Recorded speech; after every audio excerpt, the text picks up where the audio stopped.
Good morning, good afternoon, good evening, wherever you are in the world today. I am Dr. Tanya White Johnson, author of Words of Inspiration, Sister to Sister, So Then I Learn.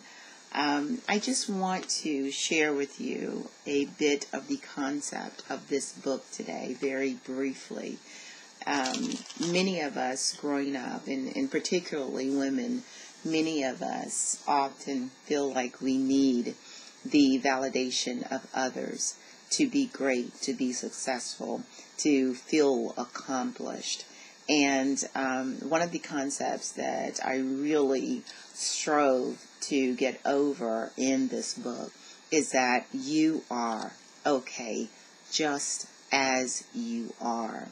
You validate you. You need no one else to tell you how amazing you are, how great you are, how wonderful you are, how beautiful you are. You need no one else's validation because you validate you. When we begin to embrace our greatness, when we begin to see and understand all that God made us to be and created us to be, and the great power that we have in our natural beauty and in our natural resilience, our natural strength, then we will realize just how great we are.